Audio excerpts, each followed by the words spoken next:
Sitting around talking, do you hear people talk about the price of cereal or the price of movie tickets or the price of nail polish? They talk about the price of gas. It is the universal metric for economic and, more importantly, as we talk to our next guest, political discussions.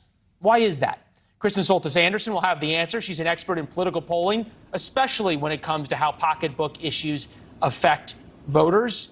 Why does gas prices resonate so much? Three big reasons why gas prices resonate. One, almost everybody's got to buy it.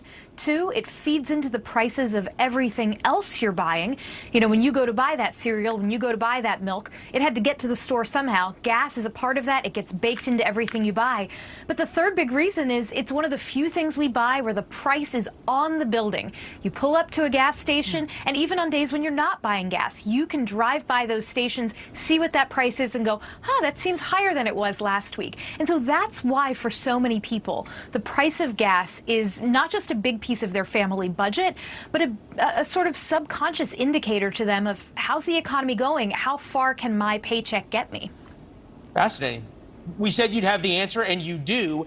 Axios, our friends, had this headline: Biden White House jammed on gas price, and they attached this chart that shows just how much gas has gone up now, $3.17 a gallon, well above even where it was not last summer during the pandemic, but even the summer before. How high do gas prices have to go before it starts changing voter habits? Well, it's already beginning to play a role in terms of people's assessment of Biden's handling of the economy. When you ask people what they're concerned about in terms of prices going up, gas is top of the list. And when you ask people why they think gas prices are rising, any prices are rising, they say it's a combination of the COVID-19 pandemic and government policies. The Biden administration bet really big on giving out stimulus funds, putting a lot of money into the economy. And there are many people for whom that stimulus check was really a lifeline. But it's also true that with all this money out there, people are saying, okay, well, now I'm seeing prices go up. Maybe all of these moves made in the first 6 months of the Biden administration had a different effect on the economy than I was hoping for. And if the economy's not looking good by next fall, that could spell trouble for Democrats in the midterms. I thought what Ellen Wald had to say just a couple of minutes ago, and I know you heard it, was fascinating. She said one of the reasons to ask the Saudis and the Russians is so you have somebody to blame in 6 or 8 months from now for not having lower gas prices. President Biden also said this. Take a listen. That's not what you'd expect in a competitive market. I want to make sure that nothing stands in the way of oil price declines leading to lower prices for consumers. He creating a straw man there?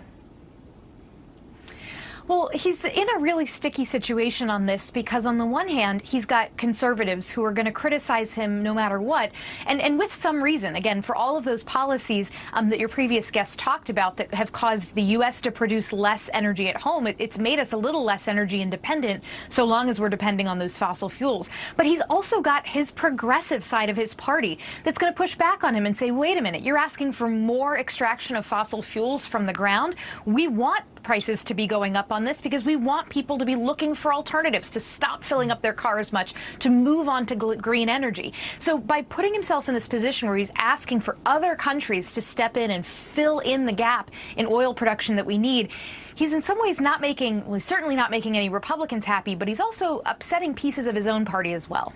Yeah, this headline caught our eye. It goes all the way back to 2006, this idea. NPR, environmentalists quietly welcome high gas prices. That was in 2006. You can imagine now they welcome them even more.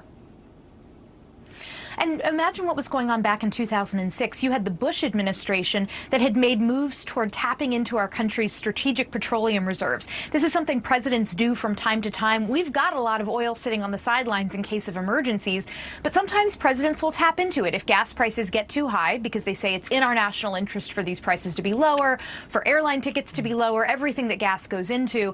But that usually is met with opposition from the other party. I suspect if Biden were to attempt to tap our own strategic petroleum reserves, it would then be Republicans pushing back on that a little bit. Yeah, perhaps to do it a little closer to election time than right now as well.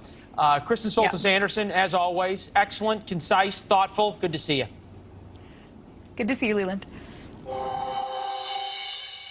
There are a few times in our history where our country, the United States, suffered unmitigated humiliation. I use those words advisingly.